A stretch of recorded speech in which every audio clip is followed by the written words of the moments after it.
Hi అండి, అందరికీ నమస్కారం. నేను ఈరోజు పల్లీ చెక్క చేశానండి. దానికి ఒక అర కేజీ పల్లీలు, ఒక పావు కేజీ నువ్వులు మిక్సీలో తీసుకున్నానండి. అంటే రెండిటికి బలం కదా, పిల్లలకి మంచిదని చెప్పేసి. ముప్పావు కేజీ బెల్లం అండి. పల్లీలు నువ్వులు ముప్పావు కేజీ, బెల్లం ముప్పావు కేజీ. ఓకేనండి. ఈ పల్లీలు నేను స్టవ్ మీద పెట్టుకొని సిమ్లో వేపుకోవాలండి, హైలో వేపొద్దు. పప్పు అనేది లోపల మనకి పల్లీ అనేది వేగదు.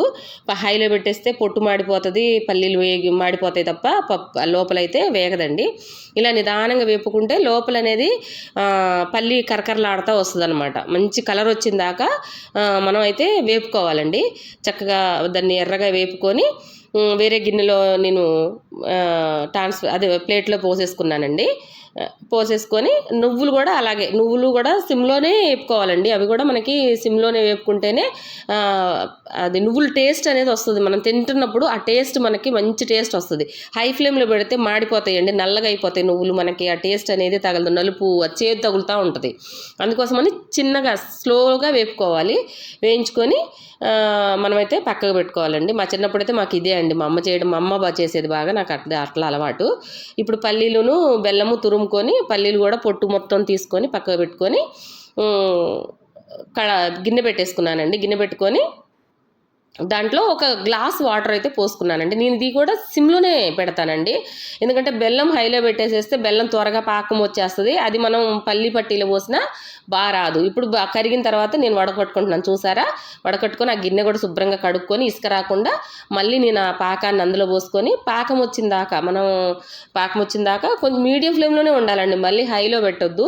పాకం త్వరగా వచ్చేస్తే అది బాగుండదు. నేను ప్లేట్లకైతే 2 ప్లేట్లకి ఆయిల్ రాసుకొని పక్కకు పెట్టుకున్నానండి. ఈ లోపల పాకం వచ్చేలోపు పాకం అయితే గట్టి పాకం రావాలండి. ఎట్లా అంటే ఒక స్టోన్ టైప్లో రావాలి.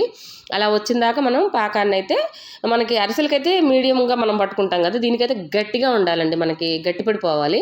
నేను పప్పును పోస్తానండి, పల్లీలు నువ్వులు కూడా వేసాను. వేసి స్టవ్ ఆపేయకూడదండి, సిమ్లోనే అలాగే ఉంచుకుంటూ కలపాలి.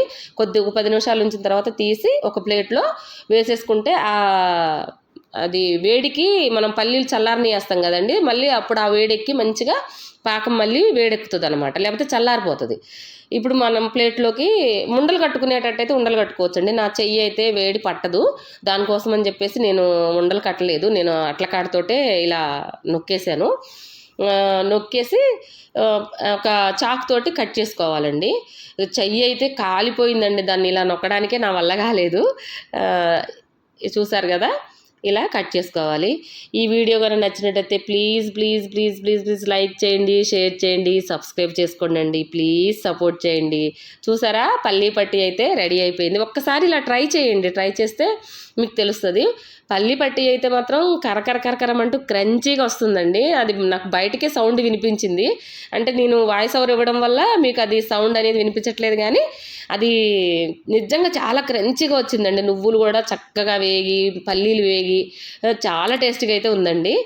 ఈ వీడియో కనుక నచ్చినట్టయితే ప్లీజ్ లైక్ చేయండి, షేర్ చేయండి, సబ్స్క్రైబ్